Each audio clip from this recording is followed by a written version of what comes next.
Welcome to the Midnight Stories Club. Here, we don't chase sleep, we chase shadows. Each night, a tale is shared. Each tale darker than the last. Sit back. Light fades. The stories begin.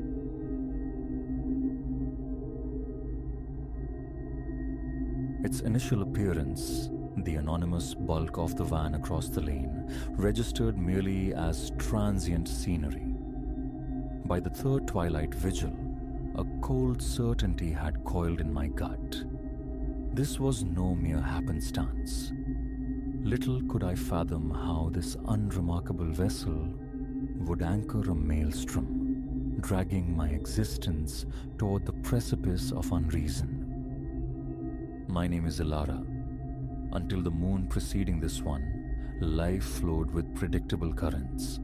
A graphic designer, 32 orbits completed, residing solo in a modest dwelling nestled within suburbia's quiet embrace. Days were consumed by pixels and palettes.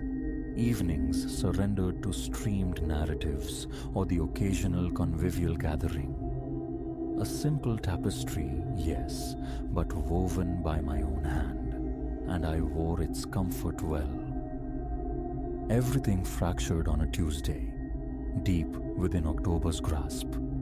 Returning late from the studio's demands, mind tangled in deadlines and client appeasements, my headlights sliced across the unfamiliar shape parked opposite my drive. A pale, featureless panel van.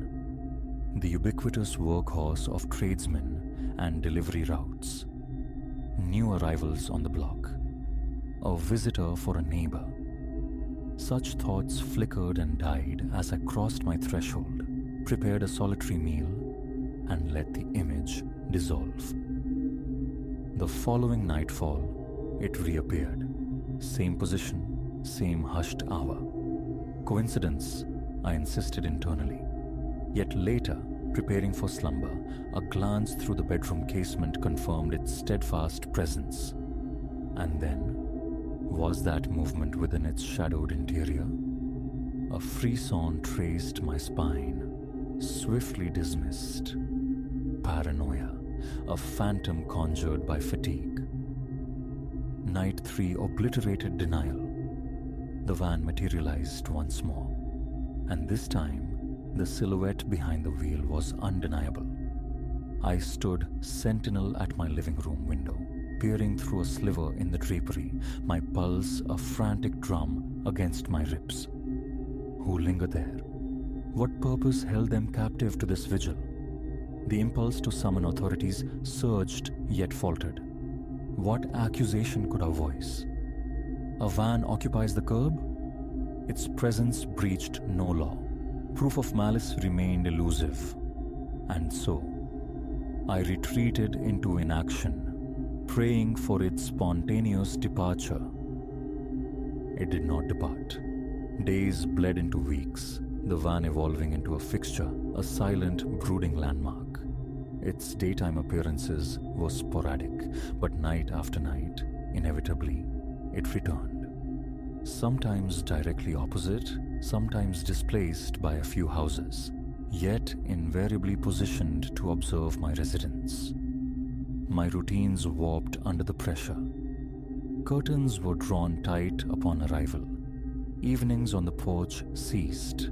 The timing of my departures and returns became deliberately erratic. Futile attempts to disrupt the unseen observer. Regardless, the van persisted. Waiting. Watching. Friends offered placations, dismissing my growing dread. Surely a coincidence, they'd murmur. Perhaps someone local uses it for work.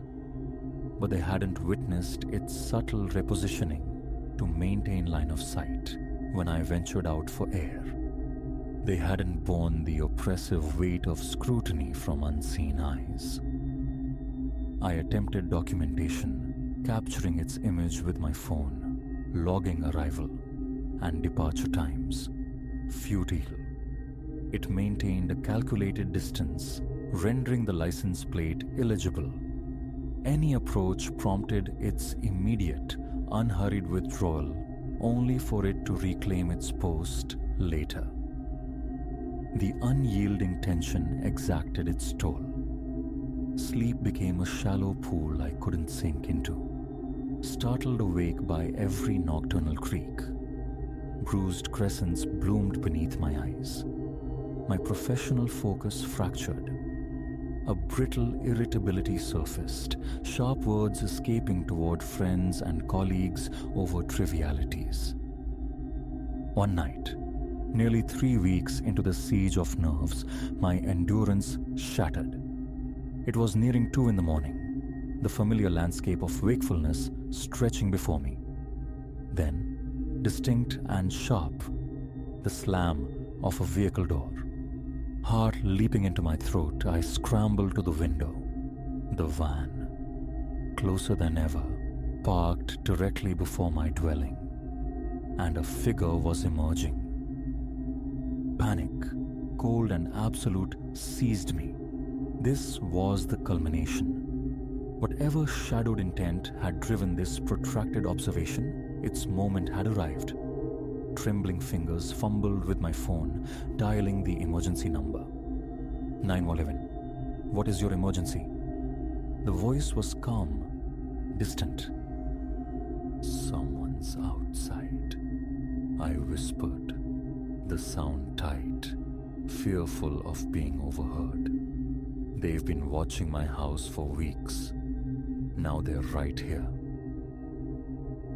Mom, can you describe the person? Are they attempting entry? I risked another look. The figure stood static beside the van, gaze fixed upon my house. No, just standing there. Please, send someone. I'm terrified. Understood, Ma'am. Officers are being dispatched. Stay on the line with me. The ensuing minutes stretched into an eternity. I remained crouched by the window, tracking the motionless silhouette, praying for the sanctuary of flashing lights. When the pulsing strobes of blue and red finally painted the street, relief threatened to buckle my knees. 2 cruisers arrived, officers converging swiftly on the van and its lone occupant. Muffled conversation drifted, indistinct. Presently, an officer approached my door. Ma'am, could you step outside, please? Hesitantly, I emerged onto the porch. The figure by the van turned, and a choked gasp escaped me. A woman, perhaps mid-40s, her face etched with exhaustion and a profound, haunting sorrow. Do you recognize this individual? The officer inquired. Confusion clouded my fear. I shook my head. No, I've never seen her. But that van, it's been watching my house constantly. The woman spoke then, her voice fragile, laced with tremor. I am so deeply sorry. Frightening you was never my intention. It's just your resemblance is striking to my Clara. Gently, the officer elaborated. The woman was Martha. Her daughter Clara had vanished 2 years prior.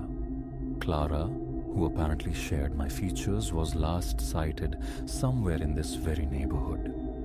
Night after relentless night, Martha had navigated those streets, clinging to the desperate hope of glimpsing her child, unearthing some fragment of a clue. I stood immobilized, the revelation washing over me. Weeks steeped in terror, directed at a mother drowning in grief, relentlessly searching for her lost daughter. The immense wave of relief was immediately subsumed by a profound, aching sympathy. I'm so sorry.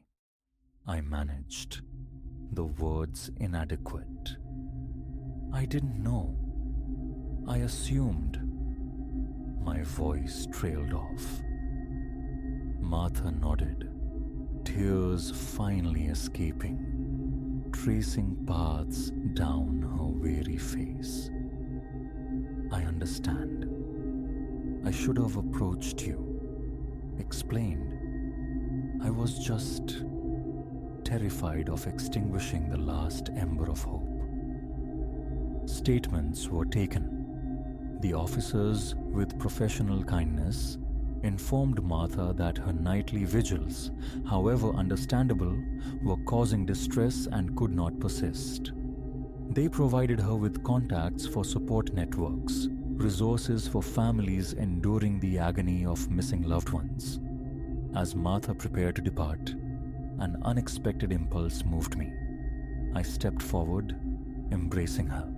She remained rigid for an instant, then surrendered to the contact, quiet sobs shaking her frame. I hope you find her, I whispered against her hair. The van never graced my street again. Yet, the encounter left an indelible mark. Weeks I had navigated under a pall of fear, perceiving menace in every shadow, only to discover the source was not malice, but heartbreak amplified by desperate hope.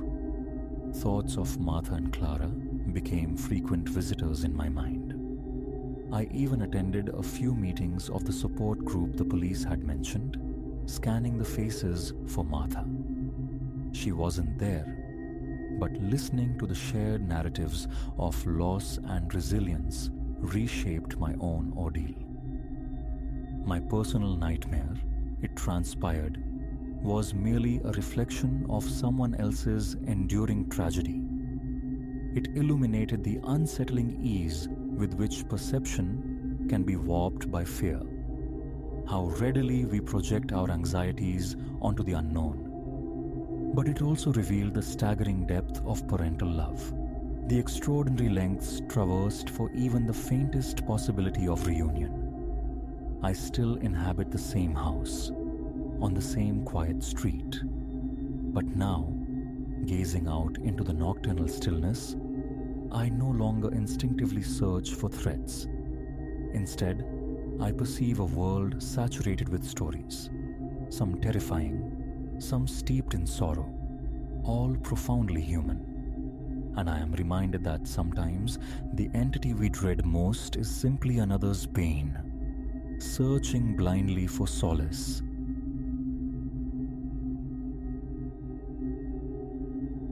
Each dawn demanded the same ritual: the turn of the key in the lock, the satisfying snick, the confirming rattle of the brass knob. Habit, not obsession, yet a low hum of disquiet had begun to thrum beneath the surface of my days in this temporary space. Returning felt less like homecoming and more like stepping onto a subtly altered stage set. On the first day, it was a dining chair angled just so. The second, the heavy coffee table nudged infinitesimally closer to the window. The third, a kitchen cabinet door, the one I religiously closed, hanging slightly ajar. An indefinable wrongness clung to the air, whispering that my solitude in this borrowed dwelling was perhaps illusory. Displaced by the dust and orchestrated chaos of renovations back at my own place, an 8-week sentence handed down by the contractor, I'd sought refuge in this furnished way station. A compact box comprising a living space that bled into a kitchenette, a sleeping alcove barely deserving the name bedroom, and a sliver of a bathroom. The landlord's taste ran towards the aggressively neutral: a beige sofa, its cushions sighing faintly under any weight, a glass-topped coffee table reflecting the popcorn ceiling, one lone armchair huddled near the window like a sullen guest, a diminutive dining set for two. a bed frame of anonymous metal, a blocky wardrobe. Utterly standard, utterly anonymous, inhabiting a building whose modern lobby and numbered corridors offered no personality, only sterile repetition. My unit, 6th floor, perpetually serenaded by the elevator's ascending and descending sighs. The initial week blurred past, swallowed by long hours at the office and the bone-deep weariness that followed. Arrival meant only collapse, the flat merely a backdrop to fatigue, its details unnoticed. Then, Friday unfurled its slow evening shadows, sunk into the sofa's indifferent embrace, bathed in the television's cool, flickering glow. My gaze snagged on the armchair. It sat askew, canted away from the window more than I recalled, disrupting the room's static geometry. A ghost of movement where none should be. Had the cleaner rearranged things? The lease mentioned weekly housekeeping. I made a mental note, frayed at the edges, to confirm their schedule. The sole rational explanation. Still, the image prickled, a tiny burr under the skin. Rising, I nudged the heavy chair back into alignment, a small act of restoring order against an unnamed disturbance, and tried to let the flicker of unease dissipate. Morning light the next day revealed a kitchen cabinet, the one directly above the sink, gaping slightly open. I always secured latches, a small, ingrained neatness from childhood, perhaps a momentary lapse in my routine. I clicked it firmly shut, brewed coffee, pushed the anomaly aside with deliberate effort. But Saturday night greeted me with a starker shift. The coffee table, a solid piece of dark wood, had migrated nearly 2 feet toward the sofa. I froze just inside the doorway, the air thickening, the key still cold in my hand. Tuesday had been the cleaner's day. This was Saturday. No unscheduled intrusions authorized, none requested. A frantic, insistent pulse kicked against my ribs. A leaden weight settled low in my gut. Circling the table cautiously, inspecting its surface and the floor beneath yielded nothing. No scuff marks, no debris. I sank onto the sofa, the TV's canned laughter failing to soothe, my eyes darting between the displaced furniture and the securely locked door. Had I done it myself, unconsciously rearranging my borrowed world in some sleep-deprived fugue? Sleep came eventually, but it was shallow, brittle, edged with vigilance. Monday saw me at the reception desk, my voice tight despite my efforts at casualness. Had anyone accessed Unit 612 over the weekend? The receptionist, a young woman with meticulously calm features, consulted the digital logs on her monitor. Only my key fob registered entry and exit. Housekeeping, she confirmed with unwavering certainty, adhered strictly to weekdays. A chill, sharp, and unwelcome traced its path down my spine. Forcing a smile that felt like stretched plastic, I ascended in the quiet elevator. Inside the flat, everything feigned normalcy upon first glance. Until the kitchen. Reaching into the refrigerator for a bottle of water, I turned, and my breath hitched in my throat. The bedroom door stood ajar. I distinctly, vividly remembered closing it before leaving that morning. Bottle cold against my palm, I stared into the dim recess. The rumpled landscape of the unmade bed, the wardrobe shut tight, the curtains drawn against the afternoon sun. Nothing overtly sinister, yet the wrongness intensified, a tightening band around my chest. An oversight? Possible, plausible. But belief in simple explanations felt increasingly fragile, threadbare. Later that same evening, emerging damp and warm from the shower steam. Pulling a shirt on in the bedroom's relative quiet, a sound drifted from the living area. A faint click, sharp, almost electronic, unnervingly like the television powering on. Heart leaping into my throat, I hurried out, shirt half fastened, droplets tracing paths down my neck. The screen remained dark, a blank obsidian eye. But the standing lamp beside the sofa, the one I never used, cast a lonely, accusing pool of light onto the carpet. I hadn't touched it. I certainly hadn't left it on before showering. The thrumming in my ears grew louder, a frantic internal drumbeat. Crossing the room, I switched it off, the small click echoing the earlier phantom sound. Windows secure. Door bolted. A frantic, almost desperate check of the wardrobe's shadowed interior under the impassive sofa. Empty. Empty. Flooding the apartment with light, flipping every switch, felt less like reassurance and more like a futile act of defiance against an unseen observer. Seated again on the edge of the sofa, tremors running down my arms, my mind skittered, grasping for logic. An accidental flick of the switch as I passed? Unlikely. Deep down, the flimsy explanations were fraying, dissolving into a pervasive sense of violation. The following week, I initiated a small, desperate stratagem. Each morning before leaving, a sliver of paper, carefully torn, balanced precariously atop the front door, bridging frame and panel, a silent, fragile sentinel. One evening, returning late, I found it lying innocently on the welcome mat inside. Back to the reception desk, my voice strained. Still, the official story held. No key entries recorded. The hallway camera, the receptionist explained patiently, surveyed only the elevator bank and the corridor's main junction, not the recessed alcoves where individual doors stood. Perhaps the paper simply fell due to vibrations, a draft.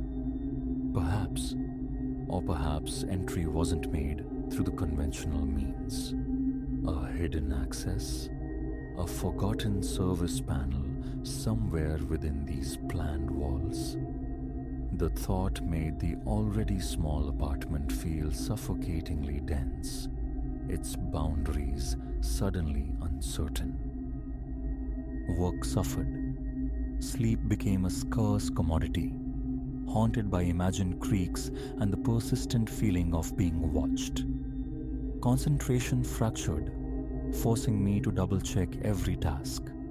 Some nights, lying rigid in the dark, I wondered if the presence lingered even while I was home, a silent cohabitant in the shadows. One afternoon, seized by a sudden impulse, I decided to break my routine. Excusing myself from work at noon with a vague mention of errands, I arrived back at the building around 12:30. The 6th floor corridor stretched silent and empty. Pressing my ear flat against the cool wood of my own door, I strained to listen. Silence. Unlocking it with painstaking quietness, I eased inside. A faint squeak echoed from the short hallway leading towards the bedroom and bathroom. Brief, furtive, like a hinge protesting a stealthy closure. My throat constricted. Adrenaline surged, cold and sharp. I rushed down the narrow hall. The bathroom door was slightly ajar. Shoving it wide, I flicked on the light. Empty. Stark white tiles, gleaming chrome fixtures, the impassive shower curtain. The bedroom door, too, stood open. I plunged in, eyes scanning rapidly. The wardrobe, flung open. Under the bed, nothing but dust motes dancing in the dim light. Drawers pulled out. Empty. No one. My head felt hot, swimming with confusion and rising panic. No sign of forced entry, nothing obviously disturbed except my own fraying nerves. Yet the sound. Had I imagined it? The building settling? Or was I slowly losing my grip? That night, I carried a small, foldable metal chair home from the office storeroom. An absurd piece of armor. I positioned it in the hallway outside the bedroom door, facing the bathroom entrance. A silent vigilante's post. Then, wrapped in darkness, phone clutched like a talisman. I waited. Midnight crawled past. Drowsiness descended, thick and heavy. My eyes burned. My neck ached from leaning against the unyielding wall. Around 1 in the morning, a soft thump resonated from the living room. Muffled, indistinct, like something brushing against the sofa or nudging the table. I shot upright, instantly awake, phone's flashlight beam cutting a stark white path. I swept into the living area. Empty. The sofa sat undisturbed. The table remained precisely where I'd left it. But the lamp, the standing lamp by the sofa, glowed softly. Again. I hadn't touched it. Prickles ran across my skin. A slow, methodical search revealed nothing. No one. Back in the hallway, a new detail snagged my attention. The bedroom door, which I had left wide open, was now half closed. A fresh wave of adrenaline washed over me, heart hammering against my ribs.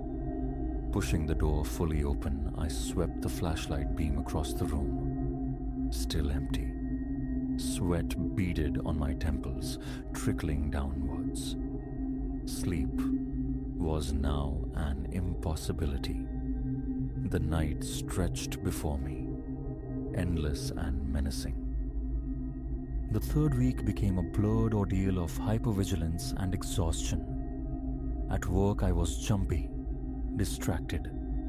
At home, I attempted to capture evidence, propping my phone on shelves to record. But the battery invariably died before anything conclusive happened. The expense of a proper security camera felt prohibitive, my finances already strained by the ongoing renovations. The thought of breaking the lease surfaced, tempting, but the practicalities, finding another temporary place, the added cost, felt overwhelming. Besides, a stubborn, perhaps foolish part of me needed answers. I couldn't simply walk away from this insidious mystery. Was I fabricating this elaborate haunting out of stress, or was someone deliberately, subtly tormenting me? One afternoon, stepping out of the elevator onto my floor, I heard it. Distinct movement from the direction of my flat. Footsteps, muffled but undeniable, on the other side of my door. Fumbling with the key, heart pounding, I tried to turn the lock as silently as possible, hoping, praying to catch whoever, whatever, was inside. The moment I pushed the door inward, a sharp squeak emanated from the bedroom area. I didn't hesitate, sprinting down the hall. The bedroom door was shut tight. I grabbed the handle, yanked it open. Empty. Again. The wardrobe, checked. Under the bed, peered into. Drawers, rifled through. The small bedside table, inspected. Nothing. My hands trembled uncontrollably. An ache bloomed in my chest, born of pure, unrelenting tension. The bathroom yielded nothing. Back in the living room, the kitchenette, all appeared normal, except for the armchair. It had been moved again, swiveled to face the sofa directly, like an expectant spectator. I couldn't recall leaving it that way. Later that day, another conversation with the receptionist felt like pleading into a void. I described the moving objects, the unsettling regularity. Could a previous tenant possibly retain a key? Impossible, she insisted, though she promised to mention it to management. The locks, she assured me, were changed routinely between occupants. No one else had entered. The logs were immutable. Standing there, Facing her professional detachment, a bitter taste filled my mouth. She either thought I was delusional or simply had no answers to offer. I walked away, feeling profoundly, terrifyingly alone with this creeping infestation of my space and sanity. That night demanded a different tactic: precision. I meticulously arranged small objects, my shoes placed heel to wall near the entryway, equidistant, a pen laid perfectly parallel to the edge of the TV stand, the 2 dining chairs angled at exact 45-degree angles to the table. I documented everything with my phone camera, creating a baseline of objective reality. Then I fled the apartment for 2 hours, nursing a single drink at a nearby bar. The noise and chatter a jarring contrast to the silent tension I'd left behind. Returning around 9, phone in hand, I compared the current state with the earlier photos. One shoe nudged forward by inches. The pen, now skewed diagonally across the stand. My stomach twisted into a cold, hard knot. No sounds. No visible presence. I searched the flat again, my voice tight and shaky as I called out. "Whoever you are, I know you're here. Show yourself." Only the echo answered, bouncing off the impersonal walls. My face burned with a volatile mixture of anger and raw fear. The 4th week commenced under a pall of sheer exhaustion. My manager, noticing my deteriorating focus, gently insisted I take a day off. I barricaded myself in the flat, refusing to leave even for groceries, determined to endure the silence, to witness something definitive. The day passed in watchful stillness until late afternoon. I went to the bathroom, deliberately leaving the door wide open behind me. While washing my hands, concentrating on the mundane sound of running water, a soft click reached my ears.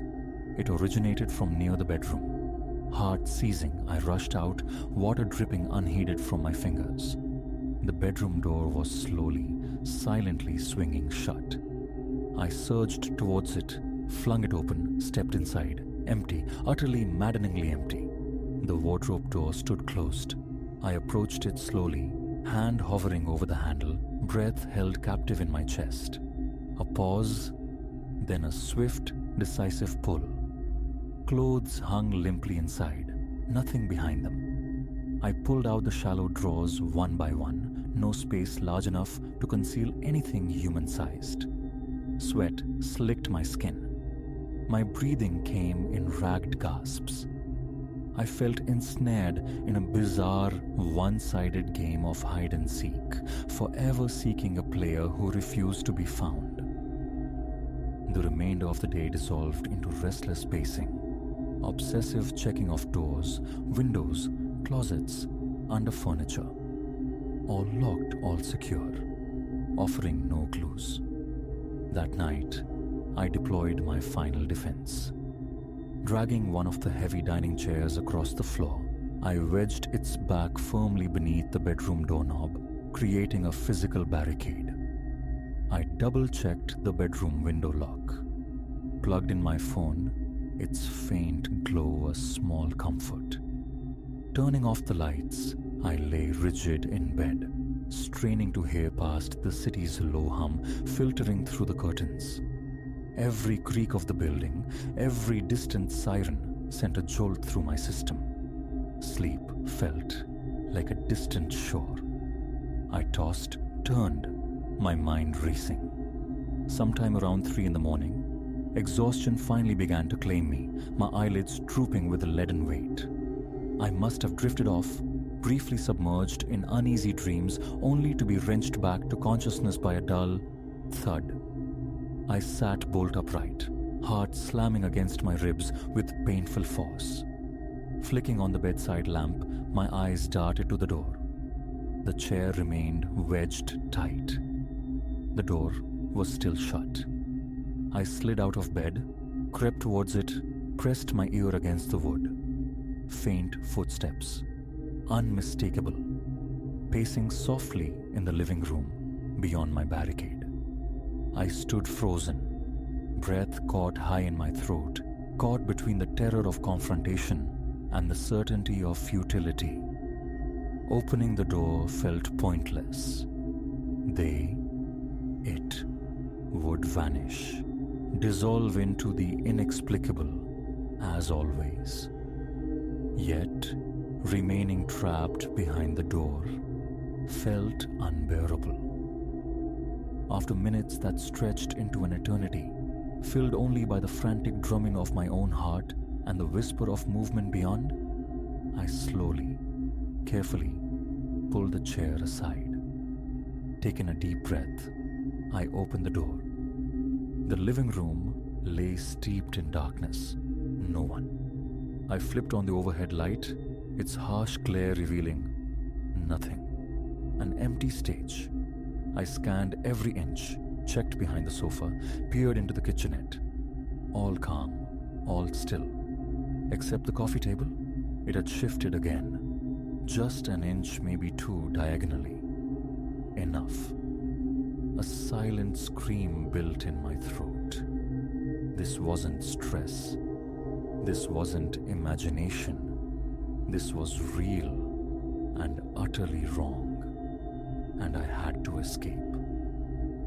The next morning, I stood on the pavement outside my half-finished apartment building, pleading with the contractor. Urgency lent my voice a sharp edge. I needed him to accelerate the timeline, explained there was an untenable situation at the rental. I offered extra payment, whatever it took. He saw the desperation in my eyes and promised to try, aiming for completion within the week. Returning to the sterile flat on the 6th floor felt like entering enemy territory. I began packing, boxing up my few belongings with feverish haste. Each night that followed, I slept fitfully, with every light ablaze. Occasional faint sounds still whispered from the living room or hallway, but I no longer investigated. My focus narrowed to a single point: departure. On my final morning, suitcases waited by the entrance like patient refugees. I took one last, slow walk through the rooms that had become my prison. The armchair, defiant to the last, sat askew, facing the blank wall. The kitchen cabinet door hung slightly open, a final, subtle gesture of defiance. I closed it softly, clicked the lock shut, and walked away without looking back. I never discovered who or what shared that space with me. Was there a hidden crawl space, a forgotten passage I'd overlooked? Did someone possess a skeleton key, bypassing the digital logs? Or had the profound stress of displacement simply frayed the edges of my perception, conjuring phantoms from exhaustion? Even now, settled back into the familiar solidity of my own renovated home, the certainty eludes me. I only know that I fled that anonymous flat and its quiet disturbances, bearing the experience deep. Yet, sometimes, late at night, when the house settles with a groan, or a floorboard creaks unexpectedly in the hall, the memory surfaces. That chilling sense of unseen observation, of a space subtly, constantly rearranged just beyond the periphery of my vision. The thought that someone, something, might have been there all along, moving silently in the spaces I occupied, hiding just out of sight, still sends a cold ripple across my skin. I double-check the locks, twice, and hope it remains only a memory.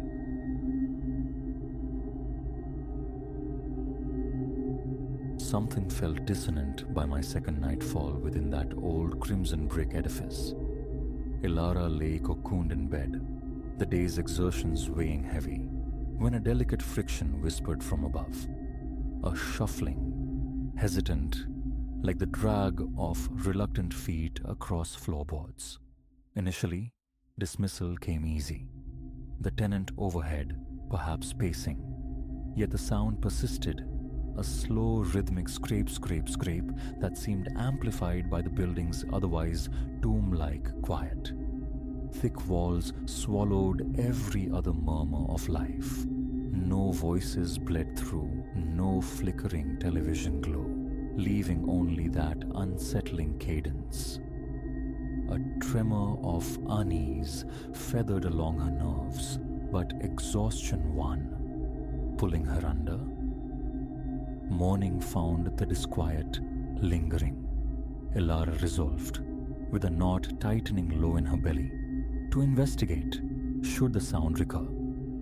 Her apartment occupied the middle tier of the 3-story structure.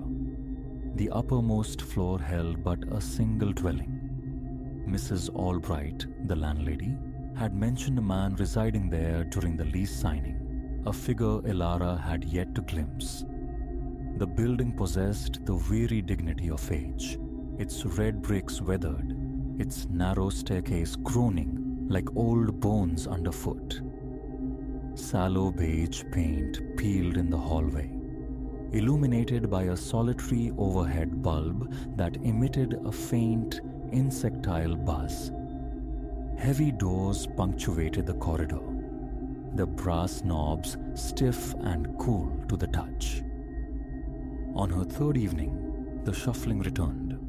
Elara sat bathed in the cool light of her laptop screen, a show paused mid-scene. Head tilted, she listened. That languid scrape traversed the ceiling, directly above. Her heart gave a frantic flutter. Rising, she climbed onto her sofa, pressing an ear against the cool plaster. Faint, undeniably faint, but present. A complaint felt premature. It was barely 9, the noise hardly intrusive, merely peculiar. After an indeterminate time, silence reclaimed the space. Sleep offered escape, though the strange tension remained coiled within her. Days melted together, punctuated by the erratic phantom's return. Sometimes the soft friction greeted her arrival from work. Other times, it nudged her awake near midnight. Always the same signature. Hesitant steps dragging. A pause, then the dragging resumed. No accompanying creak of hinges, no muffled cough, merely the disembodied footfalls. The strangest interlude arrived late one evening. Weariness clung to Elara as she ascended the stairs after 11, the key turning with a metallic sigh in the lock. She stepped inside, the timed hallway light casting long shadows. The heavy door clicked shut with its usual finality. Dropping her bag, shrugging off her coat, kicking away her shoes, the familiar rituals of arrival. Then, footsteps sounded on the stairs, descending from the 3rd floor. The neighbor, she thought, a flicker of curiosity overriding fatigue. Elara pulled her door open again, a greeting forming on her lips. The hallway stretched vacant before her, yet the footsteps persisted, drawing nearer. Her stomach clenched. Rooted in the doorway, she listened, breath held captive. The sound passed directly before her, precisely where a person should have been, the invisible tread continuing its descent toward the ground floor. Silence followed. An icy bloom spread across her skin, her pulse a frantic drum against her ribs. She retreated, bolting the door, pressing her back against the solid wood. Pipes, she reasoned desperately. Some trick of the building's ancient plumbing. But the pipes were typically silent. No groaning radiators or humming conduits disturbed the quiet. Only this. Over the subsequent week, Elara broached the subject with Mrs. Albright. The landlady offered little more than a shrug, claiming no prior complaints. The upstairs tenant, she reiterated, kept to himself, perhaps rearranging belongings. But the sound lacked the clumsy thuds of furniture. It possessed the steady, wearisome gait of a person. Ilara also queried Miss Dubois, the woman inhabiting the ground floor. A polite, swift denial was offered, Miss Dubois' smile tight, her reluctance to engage palpable. Ilara let it drop. Her attention sharpened towards the hallway's nuances. Specific stair treads protested under her weight, but not all. The overhead light occasionally spasmed. The third-floor apartment door appeared unremarkable. Standard peephole, innocuous mat. One evening, feeling foolish yet driven, Ilara pressed her ear to its wood. Nothing stirred within. A soft rap yielded only silence. Unwilling to push further, apprehension warring with curiosity, she retreated downstairs. Thereafter, the footsteps became a more frequent companion. No discernible schedule governed their appearances, yet rarely did a day pass without the signature shuffle. Sometimes they met her at the door around 6, other times they materialized near the witching hour, or later still. Always that slow dragging measure, reminiscent of someone unable or unwilling to lift their feet. Ilara would freeze mid-motion, listening, trying to pinpoint the source, ceiling, hallway, stairs.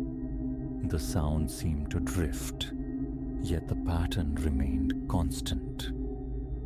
On Friday night, patience frayed thin. Ilara sat at her small kitchen table, mid-sandwich, when the scraping commenced overhead. Resolve hardened. Keys clutched tight, she surged into the hallway and took the stairs 2 at a time towards the 3rd floor. A breathless hush filled the building, broken only by the light fixture's low hum. Reaching the landing, she pressed her ear against the silent door. Nothing. Tentatively, heart thudding against her ribs, she tested the knob. Locked. Knocking felt wrong, imbued with a sudden nameless dread. She descended back to the 2nd floor, pausing on the landing. The air felt unnaturally cold. Her own breathing sounded harsh in the stillness. Goose flesh prickled her arms. Silence. A profound, waiting silence, as if the building itself held its breath. Locking herself inside her apartment, Ilara flicked on every light. The small space, living area, flowing into a cramped kitchen, a short passage, bath, bedroom, felt suddenly inadequate. Off-white walls seemed to close in. Through the aged blinds covering the living room window, streetlights cast fragmented patterns. She stood uncertainly for long minutes before sinking onto the couch, switching on the television, seeking solace in its low murmur. But her ears remained tuned, vigilant. A tightness constricted her chest. Her gaze kept darting towards the locked front door. Hours later, as sleep beckoned, the footsteps returned. This time, they originated outside in the hallway, slow steps ascending the staircase. A glacial dread seized her. Ilara crept to her apartment door, listening intently. The steps reached her landing, paused directly outside.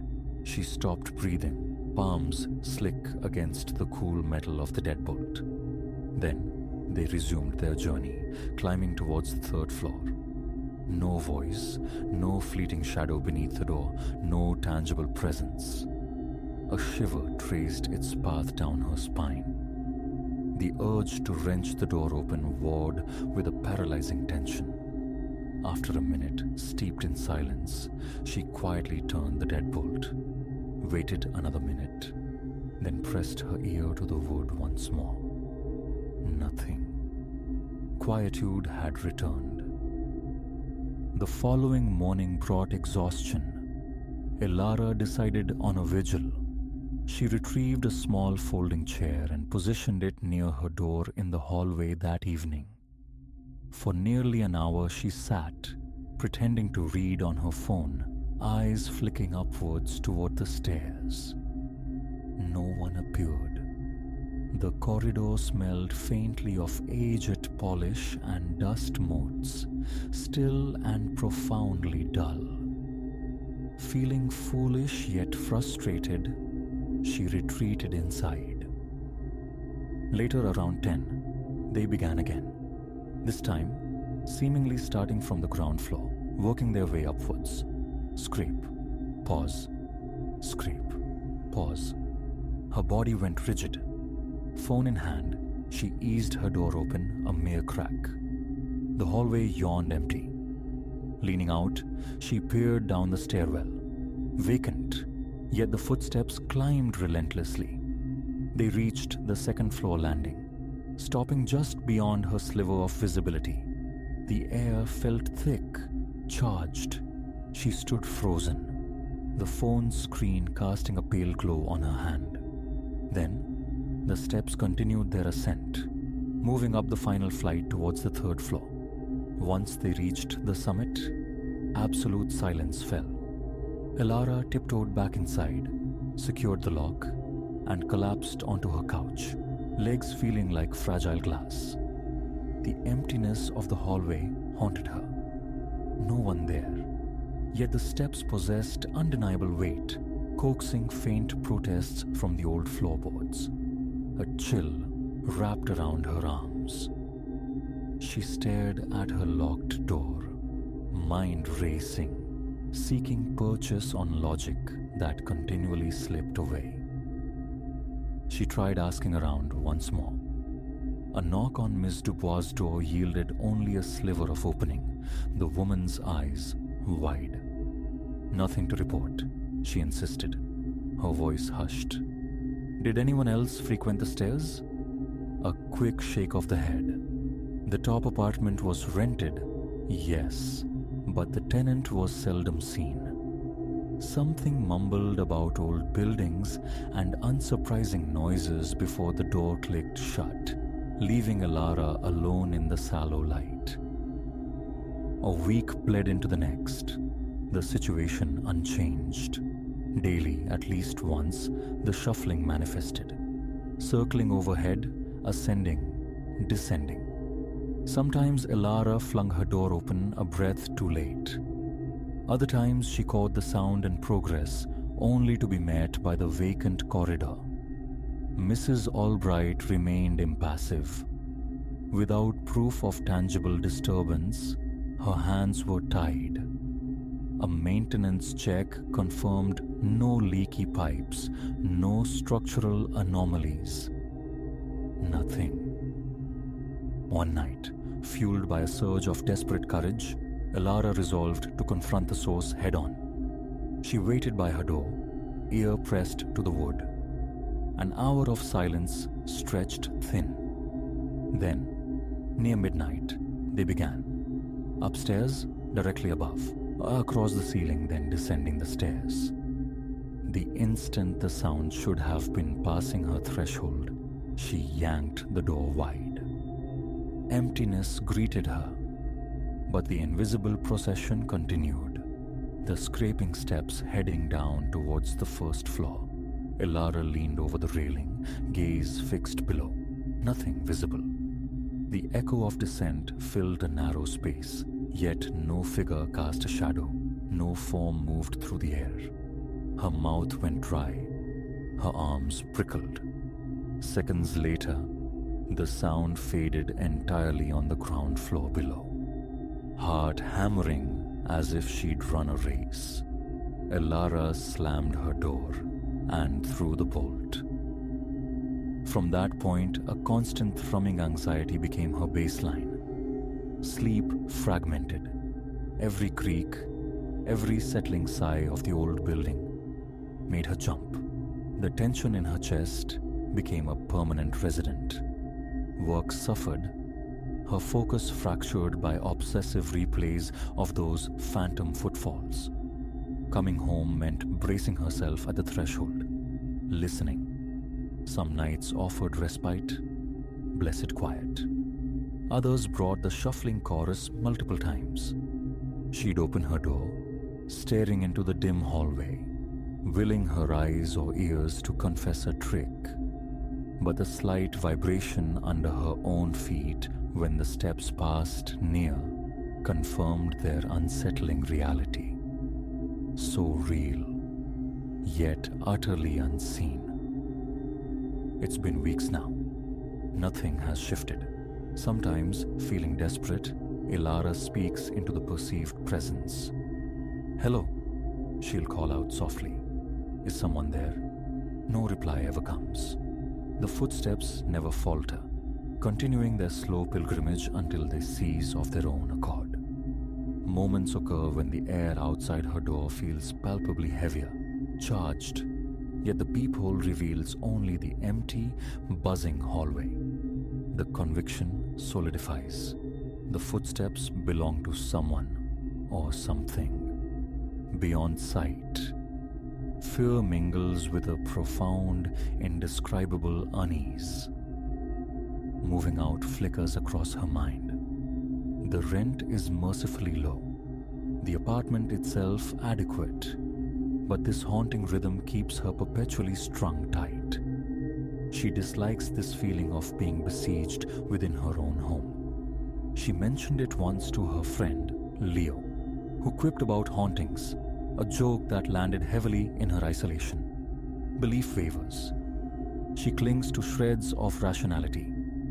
Yet the evidence accumulates.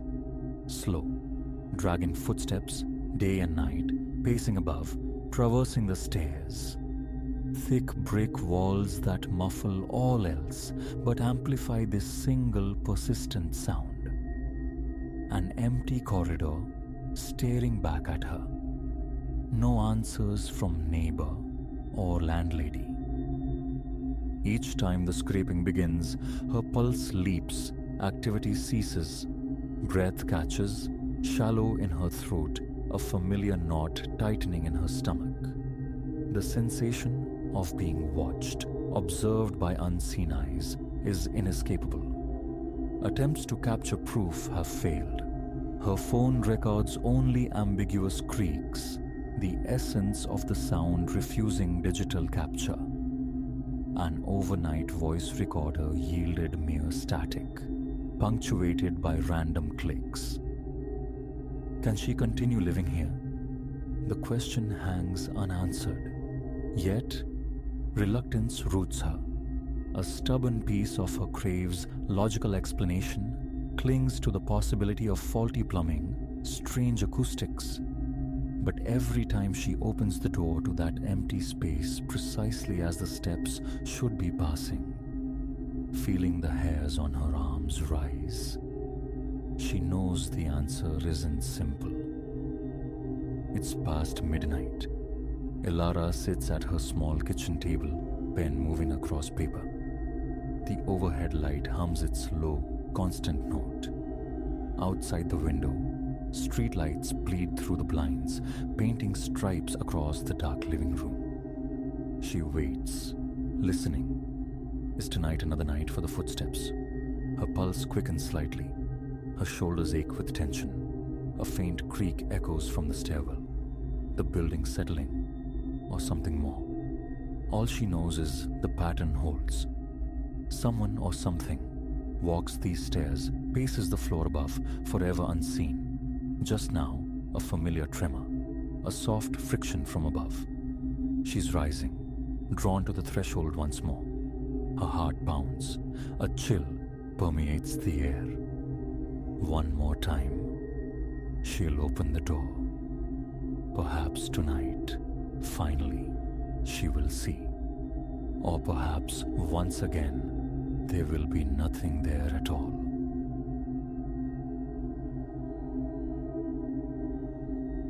Cerulean fire ignited in lupine eyes under the moon's cold gaze, their chorus of snarls a dissonant chord tearing through the sylvan quietude. My name is Dr. Aris Thorne, a student of the wild, yet years deciphering nature's script left me illiterate before this spectacle. That ignorance was a threshold, I see now, leading not to understanding, but to a chasm of terror yawning beyond sanity's edge. Months I had shadowed this scanned enigma, captivated by their aberrant synchronicity.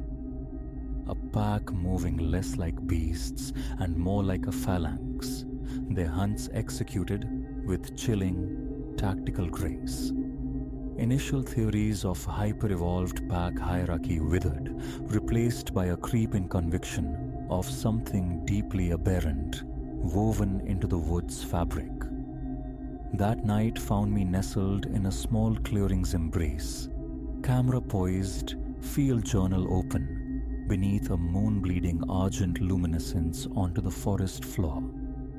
Shadows stretched, elongated into grasping fingers, twitching with phantom animation. Stillness had cramped my limbs for hours when the first ululation began. A tremor beneath hearing, swelling into a keening shriek that grated bone on bone. Voice layered upon voice, an impossible harmony that made the atmosphere thrum. Then, abrupt cessation. Silence crashed down, absolute, swallowing even the cricket's chirp, the owl's query. The wood's entire seemed frozen mid-inhale, poised on a precipice of dreadful anticipation. And then, they materialized. Phantoms poured from the umbra, their passage unnervingly silent, a liquid ballet of coordinated menace that iced my veins. Yet it was their gaze that truly unmanned me. Not the familiar yellow-green glint of Tapeta lucida, but twin vortexes of incandescent azure, pulsing with a cold, manufactured light. My camera lifted, hands betraying me with their tremor, a desperate instinct to capture the impossible.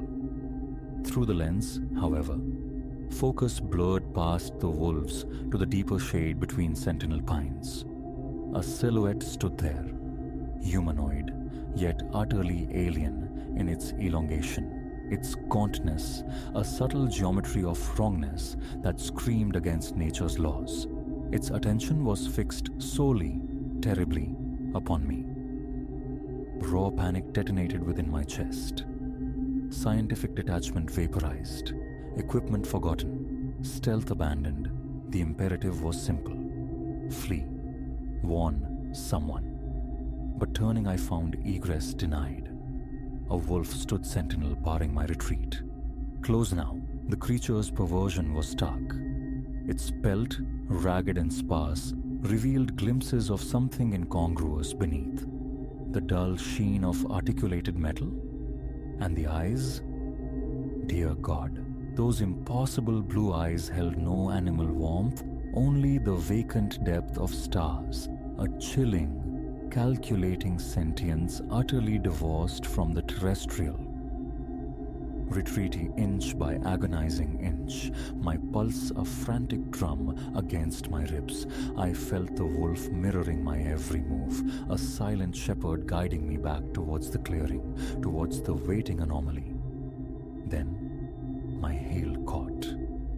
I pitched backward, the impact expelling the air from my lungs in a ragged gasp. Vision swimming, I looked down. A root, thick and knotted, had snared my ankle. But no earthly root behaved like this. It throbbed with the same cerulean luminescence as the wolf's eyes. And even as I watched, paralyzed by disbelief, it began to writhe. A living vine coiling with smooth, inexorable purpose around my calf. I fought, a desperate, flailing struggle against the impossible. The root constricted, unyielding. More tendrils erupted from the loam, serpentine and cold, binding my arms, my torso drawing me down. The scent of rich, damp earth filled my nostrils, its taste coating my tongue as a choked scream tore from my throat. I was being consumed. absorbed into the very soil. Then, stillness. The pressure eased, the luminous vines retracting silently into the ground below. I lay gasping, trembling uncontrollably, adrift in terror. A shadow eclipsed the moonlight. Above me towered a figure, its outline indistinct, seeming to ripple like heat haze. An arm extended, impossibly long, fingers like sharpened twigs. What are you? The question scraped past my lips, dry and thin. The entity inclined its head, a gesture fluid beyond biology. Its voice, when it came, was a symphony of the woods, the susurrus of wind through pines, the groan of ancient boughs underscored by a resonant hum that vibrated deep within my skull. We are the wood, it resonated. We are the pack kin. We embody the equilibrium your species discarded. My head swam. I failed to comprehend. The entity folded itself down, bringing its face near mine. Now I could discern it. Less a visage, more a sculpted mask of living bark, illuminated from within by that same unsettling azure radiance. Your people, the arboreal voice continued, have lost the path. You harvest without sowing, disrupt without repair. The scales are broken. Our purpose is reclamation. As it spoke, the periphery of my vision filled. More shapes coalesced from the gloom. Some vaguely anthropomorphic, others chimeric fusions of fauna and flora, still others abstract geometries of shadow and light that defied categorization. They formed a silent ring, their collective gaze points of blue fire in the darkness. The wolves, I breathed, a chilling synthesis locking into place. Their eyes, their movements, you control them. A slow inclination of the bark masked head. They are our conduits, our senses in the world you encroach upon. Through them, we perceive. Through them, we exert influence. And soon, through them, we shall repossess. The pack's uncanny discipline, their alien focus, it slotted into a terrifying, coherent nightmare. Your intentions, I whispered, the question thick with foreboding. The entity straightened, looming once more.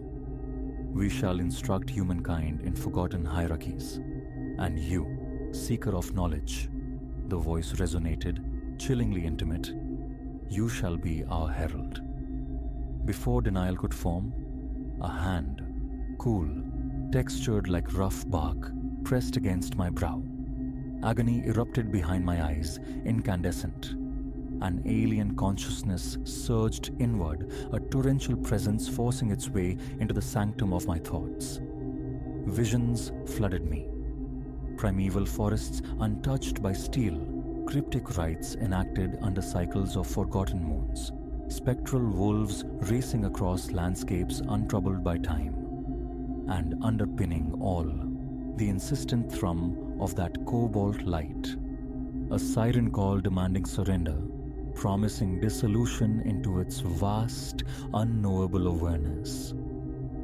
I battled the intrusion, anchoring myself to memories, to reason, to the very concept of Aris Thorn. Yet it was like damming a tsunami with bare hands. My identity eroded, fragmenting under the pressure, yielding ground to the other. Consciousness teetered on the brink of annihilation.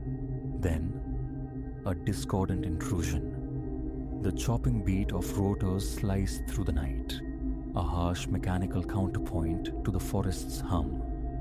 A brilliant beam of artificial light scythed through the canopy.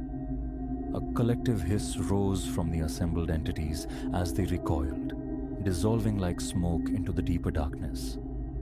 The being, touching me, snatched its hand back, as if scalded. In that fractured moment, that briefest lapse in its overwhelming pressure, I found purchase. With a surge of desperate defiance, a silent psychic shriek, I expel the alien presence. Scrabbling upright, I fled. Directionless, instinct-driven flight through a suddenly hostile woods. Branches clawed like malevolent hands, roots seemed to actively twist, seeking purchase on my stumbling feet. But the thrumming rotors grew louder, closer. I burst from the claustrophobic embrace of the trees into an open swathe of meadowland, momentarily blinded by the descending helicopter's searchlight. Arms flailing, voice raw, I screamed for rescue. As the machine lowered, casting turbulent wind across the grass, I risked a final glance toward the forest verge. There, unwavering, burned the blue eyes of the pack, and behind them, half seen in the shadows, flickered the protean shapes of the wood's awakened sentinels. The subsequent hours remain a fragmented montage. The jarring lift into the sky, the sterile quiet of a hospital ward, diagnoses of exposure, dehydration, mundane explanations for an encounter that shattered reality. My attempts to articulate the truth, the cerulean eyes, the bark-skinned figure, the mental violation, were met with placating nods and gentle suggestions of delirium induced by stress, perhaps some unknown hallucinogen native to the region. Their dismissal cannot erase the imprint. Here, in this antiseptic room, as dawn paints the distant ridgeline in hues of rose and gold, the certainty remains. It is not concluded. The ancient wood stirs from aeons of slumber, sentient in a way our modern world has forgotten. And it harbors resentment. What the future holds, what path the entity intended for its unwilling herald, remains terrifyingly opaque. But this I understand with visceral clarity. The wilderness is no longer a passive landscape to be studied. Look too deeply into its shadowed heart, and you may find something ancient, powerful, and possessed of its own inscrutable designs, gazing back.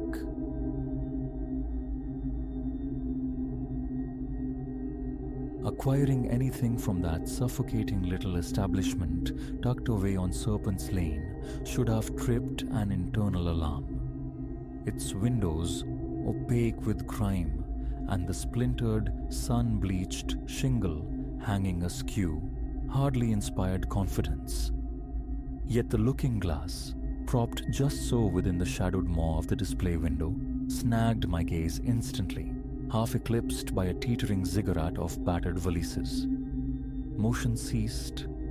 I pressed close to the clouded pane. The frame, a deep, almost black rosewood, writhed with complex, interlocking geometries that seemed to pull vision itself into the depths. The silvered surface possessed that subtle undulation common to antique glass, warping reflections just enough to lend them an unsettling artistry. A void yawned on my living room wall, and this artifact felt predestined to fill it. The antiquated chime above the door shivered as I entered. An olfactory assault followed. Desiccated wood, the brittle scent of decaying paper, and an undercurrent of something else, elusive and vaguely organic. The shop was a choked corridor, barely navigable between mountains of forgotten things. From behind a towering armoire, the proprietor emerged, meticulously wiping his palms on a rag. He was ancient, perhaps past 80, peering through spectacles thick as bottle bottoms, his scalp showing pink beneath sparse silvered hair. The glass in the window, I indicated. Its price? He squinted toward it, then appraised me. 900. A disbelieving bark escaped me. For that relic? Surely not. 850, he countered, tone devoid of inflection. 19th century. The carving is masterwork. A brief, tense negotiation ensued, culminating at 700, a sum exceeding my intentions, yet an inexplicable compulsion for bad retreat. The old man assisted me, maneuvering the mirror to my vehicle with a startling, almost reverent delicacy that belied his frail appearance. "Best keep it draped when idle," he murmured as we angled it into the boot. "Direct sun degrades the finish." I offered a distracted nod, my mind already arranging the geometry of my flat, picturing the wall opposite the sofa, envisioning how the mirror might capture and amplify the daylight, lending the room an illusion of spaciousness. Securing it to the wall that evening consumed the better part of an hour. The object possessed an astonishing, deceptive gravity. Twice I had to drill fresh holes, reinforcing the anchors to bear its substantial mass. By completion, my shoulders throbbed, and a constellation of shallow cuts mapped my hands, souvenirs from the frame's sharp, intricate edges. But it hung flawlessly, precisely the presence the room had craved. I sank onto the sofa, beer in hand, appreciating the way the mirror drank the lamp's amber glow. The frame's labyrinthine carvings threw peculiar, dancing shadows, while the glass's subtle warp transformed the reflected room into something akin to an impressionist canvas. It was then I registered the first anomaly, a mere tremor at the periphery of the reflected scene, suggestive of swift passage. My head snapped around. Nothing naturally, just the vacant stillness of my living room, precisely as it ought to be. Another swallow of beer. I attributed it to fatigue, the play of light and shadow. The subsequent days unfolded with unremarkable rhythm. Work, commute, television, the familiar cadence of solitude. The mirror settled into its role as mere decor. Occasionally, my own image intercepted in passing would prompt a minor adjustment, a straightening of the spine, a smoothing of hair. Nothing more. Until Wednesday evening. I lounged again on the sofa, the flicker of a football match a half-regarded backdrop to the endless scroll on my phone. Movement, again, within the silvered rectangle. Sharper this time, a definite silhouette, human-scaled, traversing the reflected space from edge to edge. My head whipped around with a violence that cracked vertebrae. Emptiness. The flat remained undisturbed. A frantic pulse hammered against my ribs. I rose, methodically searching every room, the bathroom, the closets, though the certainty of my solitude was absolute. Doors secured, windows latched. Nothing amiss. Returning to the living room, I stood transfixed before the mirror, scrutinizing my own likeness and the familiar chamber captured behind me. All appeared ordinary, save for the slight, watery distortion inherent in the antique glass. I nearly surrendered to the comforting explanation of hallucination. Nearly, but the phenomenon recurred the following night and the one after. Always from the sofa's vantage point, always sensed obliquely. Umbral forms gliding through the reflected background. Sometimes solitary, sometimes in pairs or trios. Never submitting to direct gaze, vanishing the instant focus shifted, manifesting only in the treacherous realm of peripheral sight. I began compiling observations, seeking logic in the illogical. The apparitions favored the hours between 9 p.m. and the stroke of midnight. They preferred the ambiguity of low illumination. They were utterly silent, and they seemed emboldened. A week after its installation, absorbed in a novel, I detected one of the forms halt mid-transit within the frame. Just stopped, motionless. I compelled myself to maintain focus on the printed page, my heart a frantic drum against my ribs. Sidelong, I perceived it, a tenebrous, man-shaped void, standing perfectly still within the reflection. It lingered for an eternity compressed into minutes. When the tension became unbearable and I finally lifted my eyes, it had dissolved. Sleep became a fraught, shallow affair. Every creak of the floorboards, every sigh of the building settling sent jolts of adrenaline through me. The notion, a spectral mirror, felt ludicrous. The stuff of cheap thrillers, yet the evidence of my own senses was irrefutable.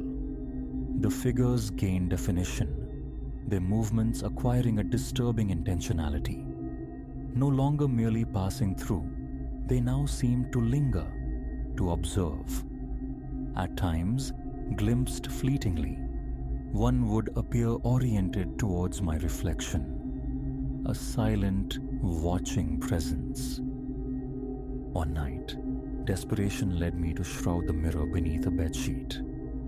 The visual intrusions ceased, but a faint, persistent rustling emanated from behind the fabric, despite the room's utter stillness, the absence of any draft. When, after 3 days of strained silence, I summoned the nerve to unveil it, the glass seemed subtly altered, imbued with a deeper, more profound darkness, as if it had absorbed the very obscurity it concealed. A call to the antique shop met only the sterile pulse of a disconnected line. A drive down Serpent's Lane confirmed my fears.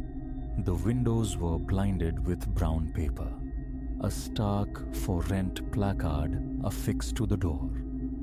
The proprietor had vanished, taking with him any clue to the mirror's provenance. The digital ether offered no solace. Countless tales of haunted glass surfaced, but none resonated.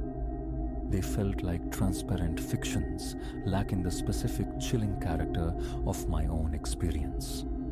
Searches for mirrors bearing similar frames, those unsettling geometric carvings, yielded nothing. Last night marked a new nadir. Drifting in the twilight between waking and sleep on the sofa, some instinct prized my eyelids open. There, in the mirror's depths, a presence stood directly behind my reflected self. Taller than the others, darker, possessing a frightening solidity. My own image remained sharp, but this entity behind it was a tear in reality, a man-shaped negation of light. Paralysis seized me. Breath hitched in my throat. The figure lifted something analogous to an arm, extending it towards my reflection's shoulder. Simultaneously, I felt it, an invasive, localized coldness pressing against my own shoulder, like glacial fingers through the fabric of my shirt. My throat constricted. The room began to tilt and swim. Then salvation arrived in the shrill summons of my mobile phone, shattering the terrifying tableau. The figure evaporated. I scrambled upright, gasping, heart threatening to implode. It was Chloe, my sister, inquiring about weekend arrangements. Never had circuitry and signal seemed so miraculous. That night was spent hunched in the driver's seat of my car. Returning to the flat, to that room, was unthinkable. This morning, I feigned illness to avoid work and contemplated removal strategies. But the mirror's sheer weight defied solitary effort, and the prospect of explaining this to anyone felt insurmountable. Which led me here, to this anonymous coffee house, transcribing the ordeal, seeking clarity. Dusk gathers outside. The choice looms: return home or seek refuge in a sterile motel room. My phone vibrates. Chloe again. Worry likely colors her tone. I never returned her call. I should answer, confess everything. But the inevitable diagnosis? Delusion, breakdown. The figures are real. The glacial touch was real. Conviction, however, offers no shield against terror.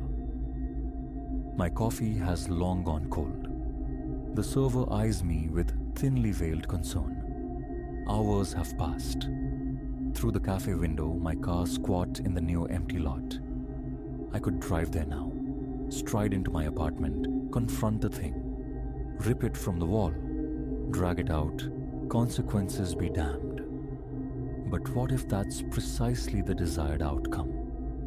What if detachment or destruction escalates the horror?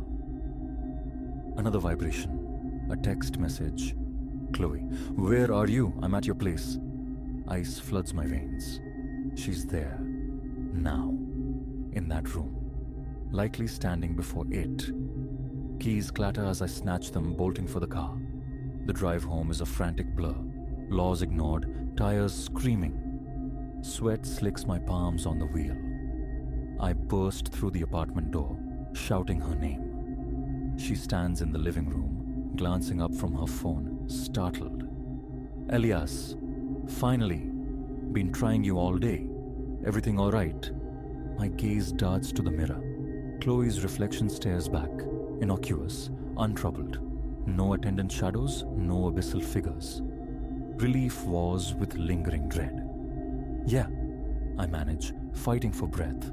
Fine. Just under the weather. She scrutinizes my face, frowning. You look dreadful. Haven't slept? A hollow laugh escapes me. Not much. Work stress. I maneuver myself, subtly placing my body between her and the mirror. Hey, since you're here, mind helping me take this down? Thinking of changing the decor? An eyebrow arches. The mirror you just hung. Thought you adored it. Second thoughts. Doesn't quite work. She shrugs, obliging. All right. Where's it going? The car, for now. Plan to sell it. Dislodging the mirror proved manageable between us, though its oppressive weight remained undeniable. I insisted on swaddling it in a heavy quilt before we commenced the awkward journey down the stairs and out to my car. Chloe shot me questioning glances but offered no protest. Seriously, Elias, are you okay? She asked as the boot lid slammed shut. You're acting very strange. I forced a reassuring nod. Just exhausted. Thanks for the muscle. She remained unconvinced but let it drop. After her departure, I lingered in the driver's seat, gaze fixed on the rearview mirror, on the indistinct, shrouded bulk occupying the boot. Just a shape beneath fabric. Yet, as twilight bled into true night, deepening the shadows within the car park, I could have sworn I saw it. A faint stirring. Beneath the quilt, a subtle undulation, like something testing its confinement. Ignition. The engine hummed, a low thrum against the silence. My destination remained undefined, only the imperative, distance. Somewhere remote, perhaps, a forgotten quarry or a deep, murky lake where this cursed object could be consigned to oblivion. The boot, reflected in the mirror, seemed unnaturally dark, absorbing the ambient light. I shifted the gear lever into reverse. A reflexive glance over my shoulder coincided with a flicker of motion in the rear view. A dark form coalescing, rising from the shrouded mirror in the boot, seeming to reach towards the passenger cabin. Panic slammed the gear stick back into park. I flung the door open, stumbling out, heart hammering. The boot appeared undisturbed. The quilt lay motionless, all tranquil. But the illusion of normalcy had shattered permanently. They were contained for now waiting, gathering strength. Hours have bled away. I sit here still, in the deserted car park, composing this account on my phone's dim screen. Night is absolute. Mine is the solitary vehicle remaining. Periodically, my eyes flick to the boot, though I lack the courage to open it. The quilt remains placid, yet sometimes a ripple? A tremor suggesting subterranean movement. Chloe texted again. Dinner. Impossible. I cannot abandon the mirror, cannot risk its discovery, cannot unleash its occupants upon another soul. So, I drive. Destination uncertain, resolve hardening. This ends tonight. It must. The reality of the mirror's inhabitants is no longer debatable. Their motives, their fixation on me, remain terrifyingly obscure. But I will deny them their culmination. The engine turns over again. The boot looks ordinary in the rearview mirror, but reflections are liars. I will drive until a suitable abyss presents itself. Perhaps then, sleep might return, untroubled by the gaze from the other side of the glass. The sodium lamps overhead flicker erratically. It is time. My only prayer now is that whatever resides within that frame remains quiescent until journey's end. And may Providence steer me clear of any establishment resembling Serpent's Lane forevermore.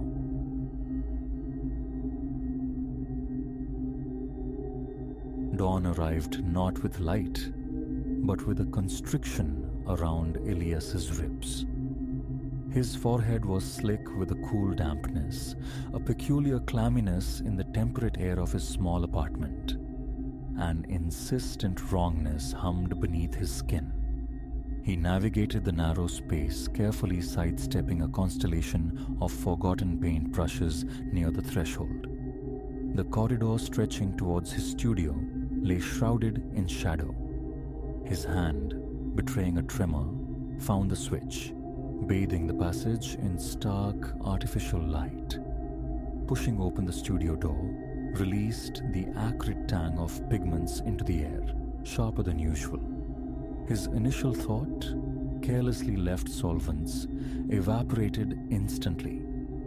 The landscape upon his easel was not the one he had abandoned to the night. He stood transfixed, his eyes feeling parched and gritty. A few rapid blinks failed to dispel the illusion, the persistent alteration on the canvas. This was not the composition he recalled meticulously crafting before sleep claimed him. A queasy fluttering began deep in his stomach, his throat constricted, tightening around an unspoken question.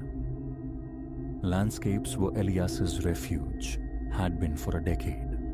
Serene coastlines, tranquil forests rendered in oil. The previous evening, he'd been immersed in a meadow scene, capturing the kiss of golden light upon vibrant green grasses, finessing the ethereal wisps of clouds against a benevolent sky.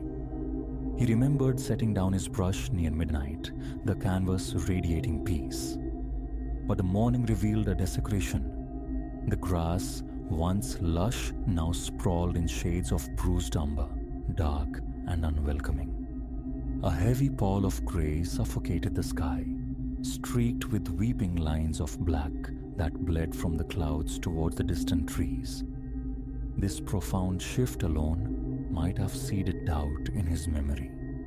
Yet something else commanded his attention, a shape lurking in the background. Near a cluster of skeletal trees at the meadow's edge, a figure stood indistinctly, its posture hunched, leaning as if burdened or peering intently. The paint there possessed a viscous sheen, palpably fresh, applied mere hours ago.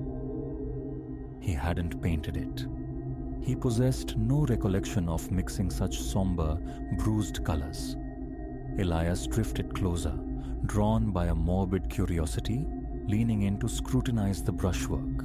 A frantic percussion hammered against his sternum. Fresh beads of sweat pricked his brow. Tentatively, his fingertip grazed the surface. Tacky, not yet cured.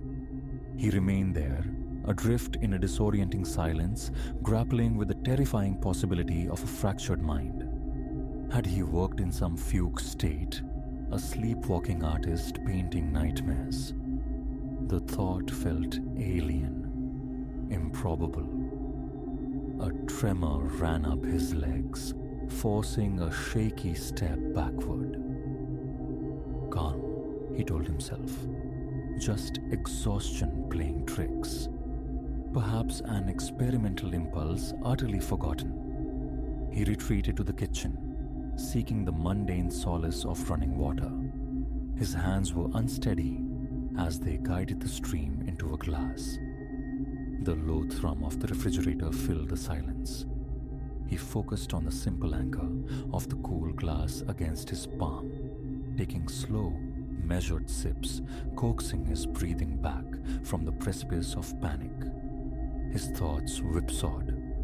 A break-in. But the windows were latched, the door bolted. Nothing else seemed disturbed. Sleep painting. The idea felt both absurd and horrifyingly plausible. Setting the glass down, he cast one final, searching glance around the familiar space before the studio's magnetic pull drew him back. The figure remained, an uninvited guest upon his canvas. The meadow still brooded under its grim sky. Elias fought down a rising tide of fear, attempting a rational approach. Repaint it. Obliterate the anomaly. He selected a clean brush, squeezed a hopeful dollop of viridian onto his palette, and addressed the corrupted grass. But the fresh paint resisted, sliding over the still damp underlayer, refusing purchase, mingling into a sickly, indeterminate hue. Several frustrated attempts yielded only muddy confusion. Defeated for the moment, he stared at the distant shape, a profound unease settling within him. He abandoned the painting for the day, retreating to smaller sketches and watercolors in another corner, seeking refuge in familiar motions, trying to soothe the raw edge of his nerves. That night became a ritual of security.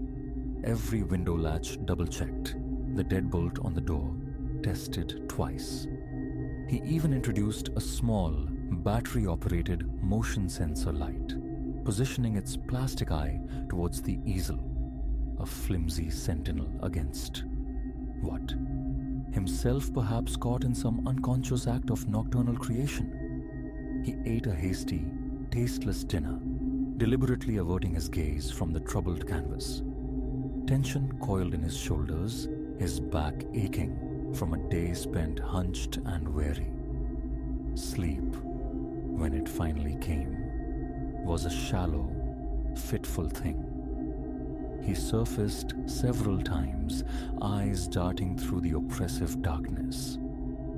The motion sensor remained stubbornly inactive.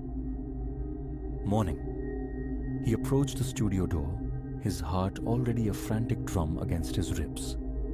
The scent of fresh paint struck him immediately upon opening it, stronger this time, almost cloying. His gaze locked onto the easel. The sky had darkened further, pregnant with an impending storm, and the figure near the trees, it had advanced, undeniably closer, perhaps 5 or 6 paces nearer the foreground. A faint, ambiguous suggestion of something else hovered further back, barely discernible. A chill traced its path down his spine. His arms prickled. He glanced at the motion sensor, still in place, its small green light indicating a full battery. No trigger, no evidence of intrusion. Once more, his finger met the canvas, damp, sticky. He rubbed his thumb and forefinger together, the familiar texture confirming the impossible. A wave of adrenaline surged, propelling him into a frantic search of the apartment. Every corner, every closet yielded nothing. Locks secure. No muddy footprints, no scuff marks, just the suffocating normality of his solitude. He retrieved his phone, documenting the painting with several photographs, then recorded a shaky video of himself, narrating the unnerving sequence of events. A desperate attempt to anchor his sanity, to prove this wasn't mere imagination.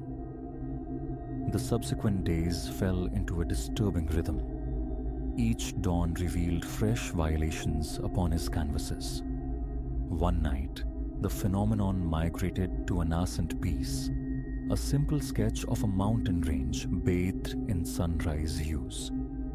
He'd retired, leaving only foundational lines and a delicate wash of color. Morning exposed mountains cloaked in ominous shadows, and perched upon a precipice, gazing into the valley below, was a shape bearing the same hunched posture as the figure in the meadow. His throat tightened with each discovery. These weren't random smears. They were deliberate, imbued with a chilling skill, a depth that spoke of intent. Yet, he remained utterly alone. He began sleeping in the studio, coiled on a small divan, pushed against the far wall, determined to witness the transformation. His phone, perched on a tripod, became his unblinking nocturnal witness. The first night yielded nothing on playback, despite his own fitful awakenings to check the canvas. He'd felt a sliver of relief drifting back to sleep, but morning mocked his vigilance. The painting had altered again. The original figure had moved, and now a second stood beside it, both oriented towards the viewer. He reviewed the entire recording, his sleeping form, his occasional stirring, his brief, anxious inspections of the seemingly static canvas. No spectral painters, no brushes dancing on their own. Yet the evidence of change was undeniable, inexplicable. After the fourth or fifth night, the recording ceased. Exhaustion had hollowed out his eyes, leaving dark smudges beneath them. A constant nausea churned in his gut whenever he crossed the studio threshold. His confidence, his very connection to his art, felt irrevocably tainted. He attempted to share his ordeal, inviting a friend, Leo, over. But Leo couldn't stay the night, and during daylight hours, the paintings remained stubbornly inert, exactly as Elias had found them that morning. Leo, well-meaning but pragmatic, suggested stress, perhaps a dissociative state manifesting creatively. Elias possessed no counter-evidence, only a deep, visceral certainty that this explanation fell short. One evening, resolve hardened within him. He would confront this painted haunting directly. Positioning a lamp to flood the meadow scene with harsh light, he sat before the easel, brush gripped tight. He would reclaim his canvas. Methodically, he began layering thick strokes of umber and green over the encroaching figures, striving to restore the original tree line, to banish the unsettling silhouettes. His chest felt painfully tight. The cloying smell of linseed oil and turpentine hung heavy. An hour passed in intense concentration. He had almost succeeded, the figures nearly obliterated beneath a muddy, turbulent surface. Wiping sweat from his brow, he leaned back. Messy, yes, but the disturbing presence was gone. A fragile sense of victory flickered. He dragged a folding chair into the studio, settling in to face the painting, resolved to maintain an all-night vigil. An energy drink, cool and metallic, became his companion. The chair's unforgiving structure pressed into his back, but he ignored the discomfort. As midnight bled into the early hours, the apartment's profound quiet amplified his fatigue. No city hum, no neighborly stirrings. He stretched, tapped his foot, blinked furiously against drooping eyelids. Around 2, consciousness began to fray. He succumbed, slumping into a shallow, uneasy doze. 3:17 a.m. His phone screen glowed accusingly. He jerked awake, neck screaming in protest, back locked in an awkward curve. His gaze snapped to the painting. Ice flooded his veins. The thick, wet paint he'd so painstakingly applied to cover the figure had vanished, absorbed or erased. In their place, the figures stood reborn, sharper, clearer than ever before. And this time, they possessed faces, crude yet defined. Their expressions were blank slates, but their eyes fixed forward, directly at him. His skin went cold, his arms erupting in gooseflesh. The energy drink can slipped from his grasp, clattering across the floorboards. He scrambled to his feet, heart hammering against his ribs like a trapped bird, fumbling uselessly with a lamp switch, though the overhead light already burned brightly. Nothing made sense. Bile rose in his throat. He forced himself to look, truly look, at the faces rendered on the canvas. They returned his stare with an intensity that crawled beneath his skin. Shallow lines networked around their eyes. The layered paint lent them a stark, unsettling dimensionality. He reached out, a tremor in his hand, and touched the surface. Dry, completely dry, as if finished hours ago. He stumbled back, colliding with the discarded chair, uttering a choked curse as he caught himself. His breath came in ragged, shallow gasps. The remainder of the night dissolved into a haze of pacing and fear. He fled to the bedroom, retrieved a blanket from the closet, and returned only to throw it over the easel, shrouding the offensive image. He couldn't bear its gaze. How? The question echoed relentlessly in the hollow spaces of his mind. Exhaustion warred with adrenaline. Sleep was impossible. Every closure of his eyes conjured those painted faces, imagined them watching him through the fabric barrier. Morning light found him hollow-eyed and frayed. In the kitchen, the simple act of filling a glass felt monumental, his hand trembling beneath the faucet's stream. He stared into the sink's metallic vortex. Fleeing seemed logical. Seek refuge at Leo's, perhaps, but the thought felt futile. Was the affliction tied to this space, or to him? Would the haunting follow, manifesting on any canvas he touched? His life, his work, resided here. Abandoning it felt like surrender. He returned to the studio, steeling himself before pulling the blanket away. The faces seemed even harsher in the daylight. He documented them again with his phone, sending the images to Leo with a frantic, typed explanation of the overnight horror. Silence answered. It was early yet. He sought refuge in the mundane task of cleaning brushes, the familiar ritual, the sharp scent of solvent a temporary distraction. Yesterday's failed attempt to paint over the figures replayed in his mind. No logical reason suggested a different outcome, yet a surge of defiant anger propelled him forward. He wouldn't be passively haunted. He uncapped a fresh tube of pale grey, attacking the canvas with renewed, almost violent energy, determined to eradicate every trace of those faces. Thick, impasto strokes buried the unsettling visages, until only textured grey remained. Breathing heavily, shirt clinging to his damp skin, fingers aching from his death grip on the brush, he leaned the canvas against the wall, facing inwards to dry. He vowed not to sleep in the same room with it again.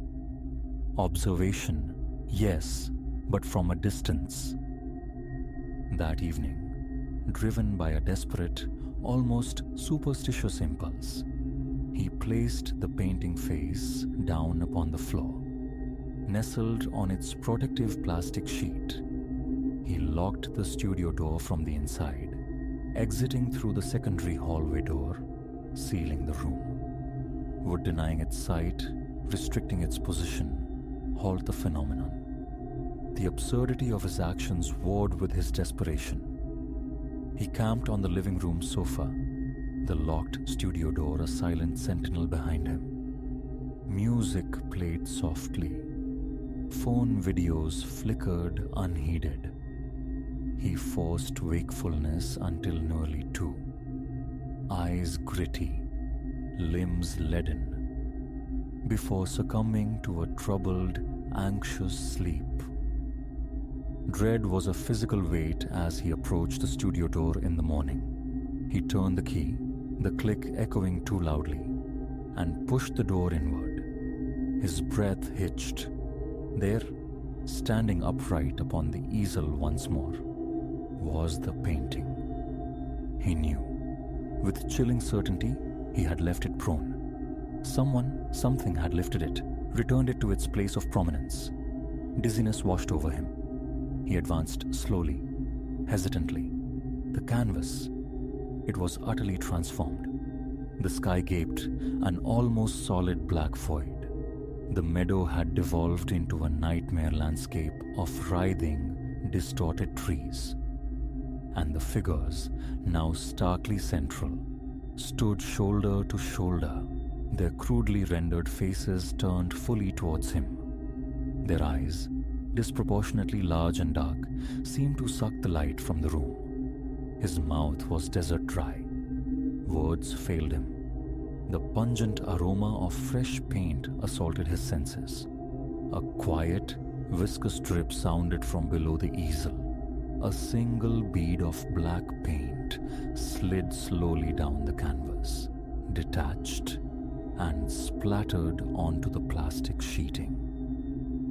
He stood rooted, heart pounding a frantic rhythm against his ribs, breath sawing in his chest.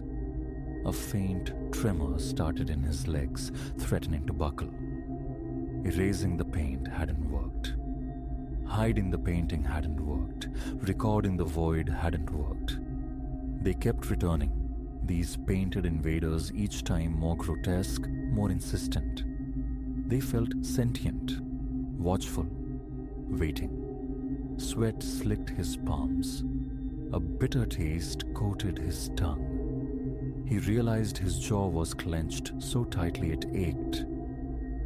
Here he remains, Elias, trapped in the sterile light of his studio, staring at the twisted mockery of his art, at the two figures with their unnerving, depthless eyes.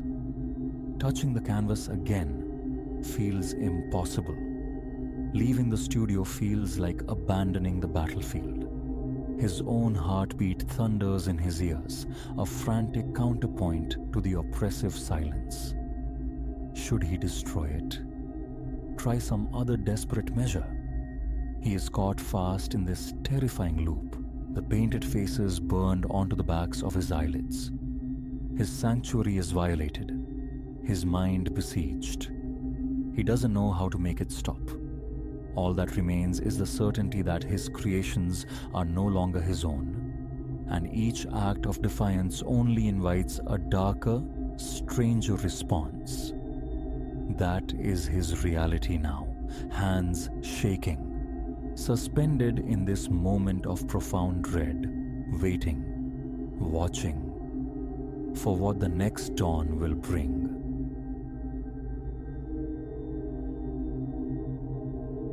Something occupied the driver's seat of my Corolla, a human-shaped absence.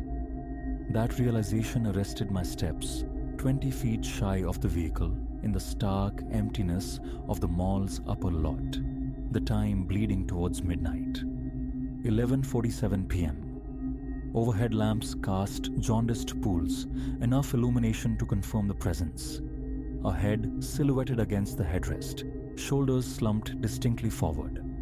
My keys bit sharply into my palm, a small pain grounding me as a frantic timpani commenced against my ribs. I squeezed my eyes shut, a hard, involuntary blink. When they reopened, the intrusion was gone. The seat vacant. For a stretch that felt like geologic time, I remained rooted, scrutinizing my car, while a cold sweat mapped my spine despite the crisp October air.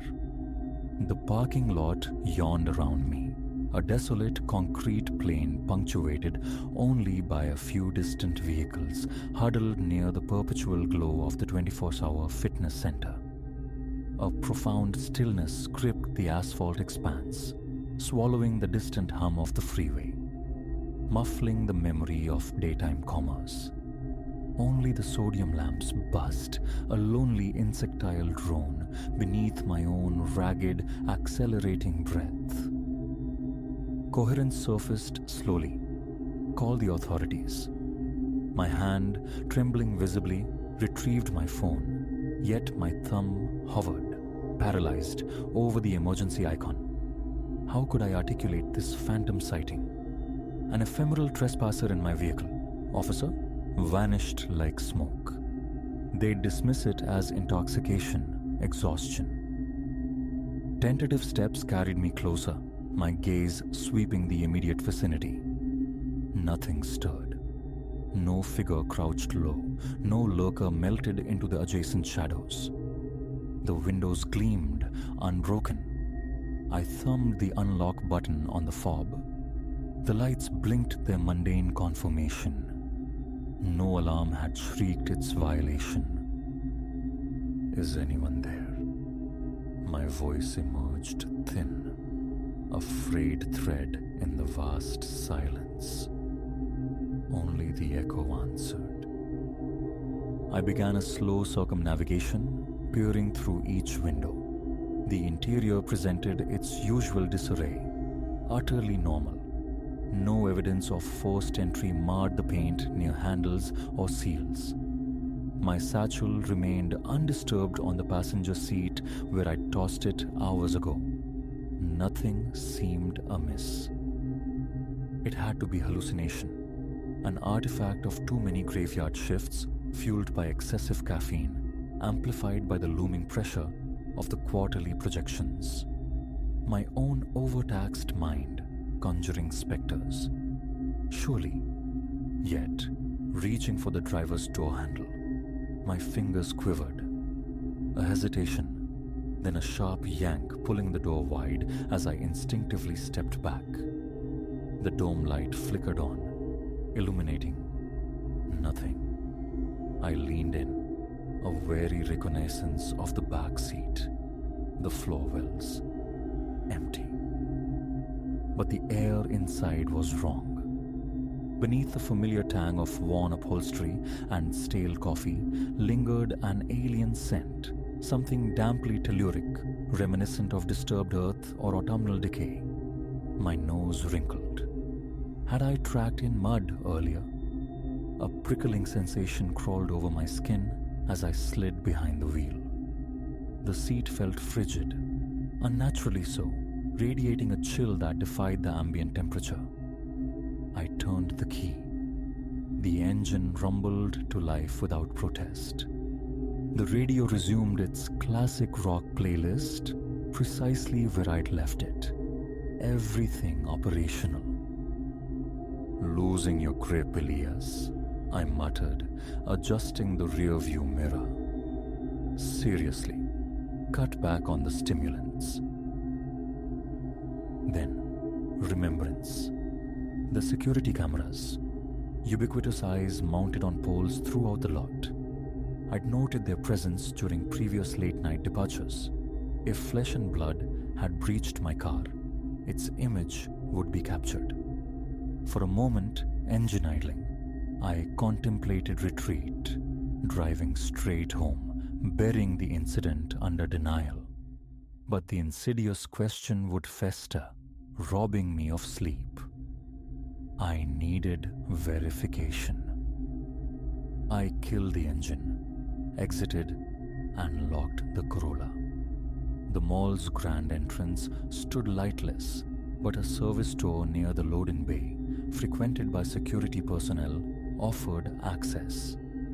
The walk towards it felt interminable, every peripheral shadow seeming to writhe with potential movement. The slap of my own shoes against the pavement echoed with unsettling clarity. Glancing back, my car sat inert, ordinary beneath the amber lights. Yet, the unease clung. I pressed the intercom beside the steel door. After a pregnant pause, a weary voice crackled. "Help you?" "Evening. Apologies for the hour. I work upstairs in the tower. I suspect someone might have attempted entry into my vehicle. Is it possible to review the security feed?" Another silence. "Got your ID?" I presented my building access card to the small camera lens mounted above. Seconds stretched. Then a distinct buzz and click signified the lock disengaging. The security hub was a cramped space, bathed in the cool luminescence of multiple monitors. A stout guard, name tag identifying him as Gus, mid-50s perhaps, glanced up from his phone. "Vehicle location?" he asked, pocketing the device. I pointed out the zone. He navigated through camera views, bringing up grainy, monochromatic perspectives of the lot. Time? Just now. 15 minutes ago, maybe. Walking out, I saw someone inside. He nodded, initiating a rewind. On screen, my own figure appeared, traversing the concrete, halting abruptly. The angle wasn't ideal, yet my rigid posture, staring fixedly at the Corolla, was unmistakable. "Don't see nobody," Gus stated, leaning closer to the monitor. "Could you rewind further? They must have entered before I came down." He complied. The digital tape spun backward, vehicles coasting in reverse, day bleeding into night. He stopped it roughly an hour prior to my exit from the office tower. We watched in real time. My car sat, isolated and untouched. Nobody approached. Until 11:12 p.m. Then, something shifted. A tenebrous shape detached itself from the deeper shadows at the lot's edge and began to move towards my car. It was indistinct, blurry in the low-resolution feed, roughly humanoid in dimension. As it neared the Corolla, its form seemed to bleed, losing definition, like a smear of grease on the lens. The shape reached my vehicle and merged. There was no discernible opening of a door, no shattering glass. The dark blur simply seemed to dissolve into the car's silhouette. "The hell is that?" Gus muttered, rewinding, replaying. The sequence repeated. The shadow's approach, its increasing in distinctness, its absorption into the vehicle. "Check other cameras." My voice was tight, my mouth suddenly arid. He switched feeds. Different angles yielded the same baffling result. A creeping darkness, losing coherence near my car, then vanishing within it. Crucially, No footage showed anything departing the vehicle afterward. System ghosts, Gus offered, though the certainty in his voice felt thin, brittle. Infrared plays tricks after midnight. Weird artifacts. Right, I managed weakly. Artifacts. He offered an escort back to my car, but I declined, unwilling to expose the tremor in my hands.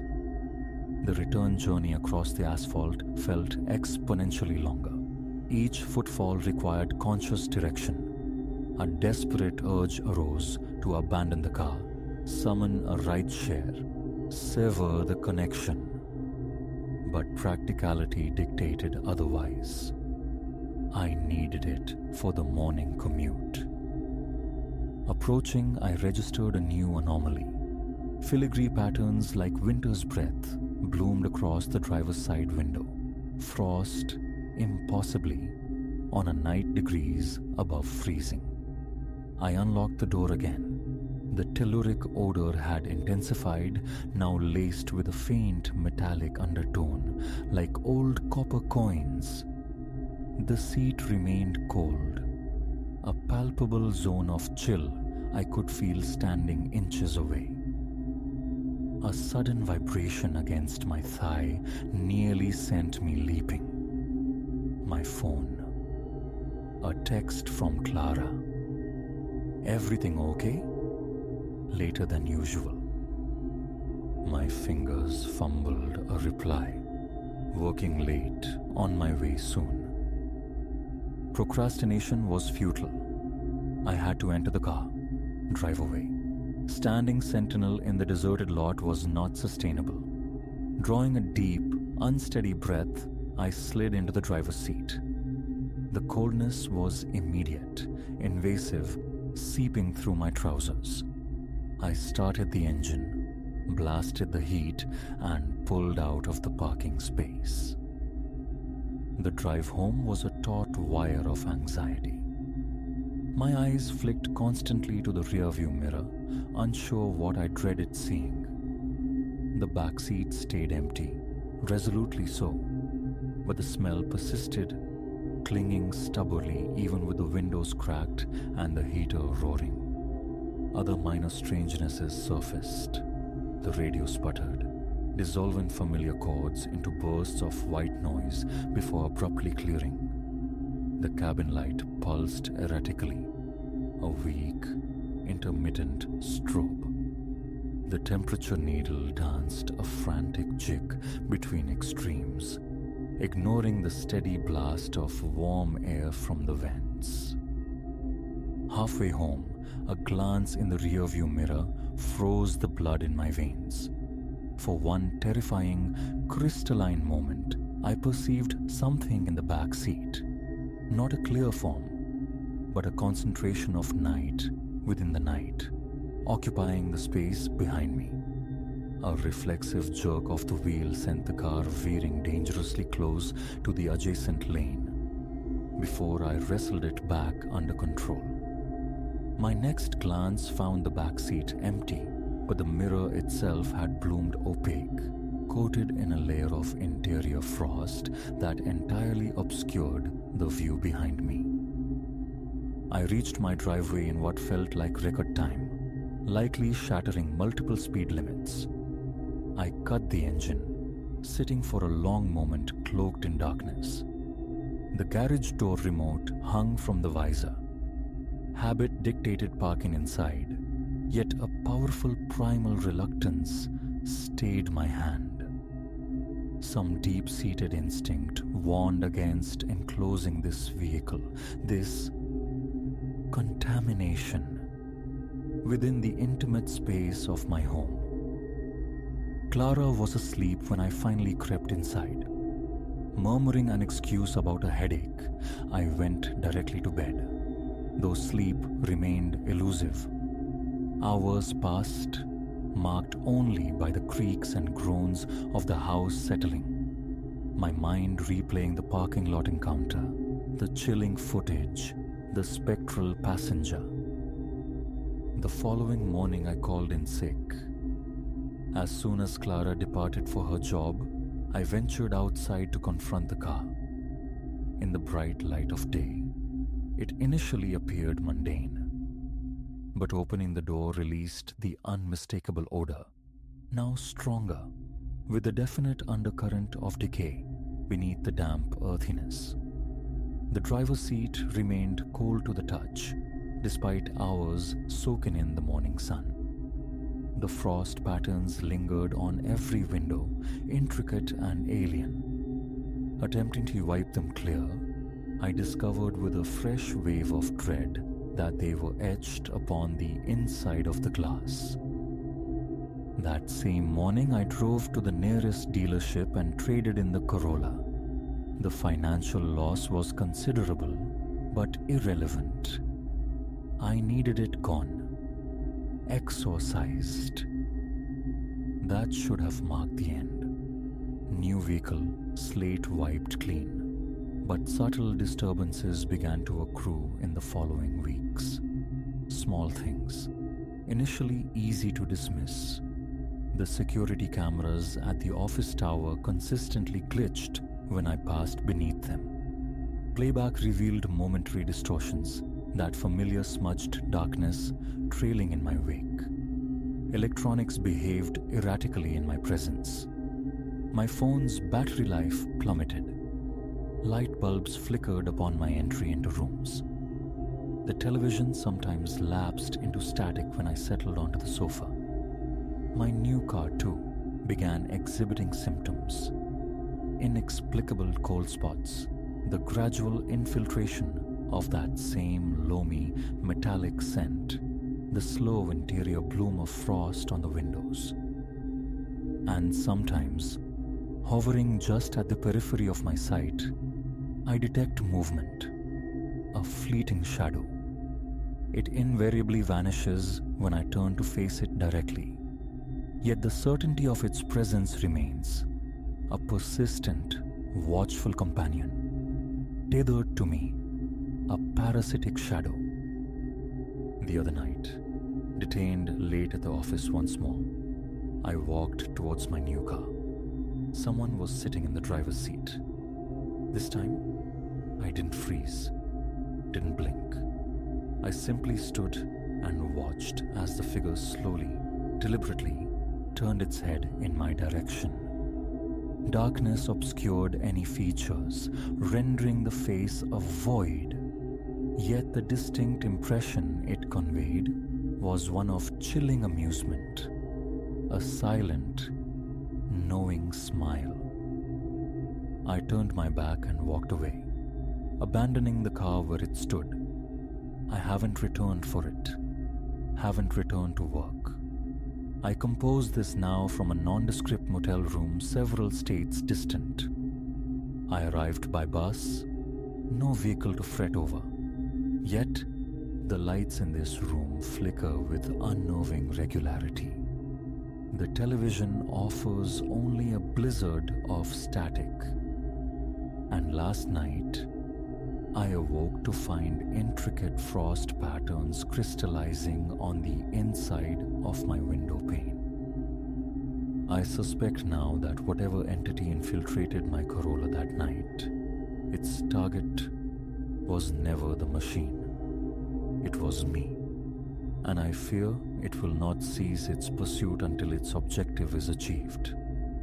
The temperature in this room is perceptibly dropping. The familiar miasma of Loman pennies bleeds beneath the doorframe. The room's corners deepen, gathering impossible darkness. I will send this account, then attempt flight once more. But I feel its proximity intensifying, and I harbor a cold certainty that eventually, inevitably, I will glance into a mirror, a darkened window, a security feed, and see not my own reflection, but that shadow seated patiently. And this time, when I blink, I will be the one to disappear.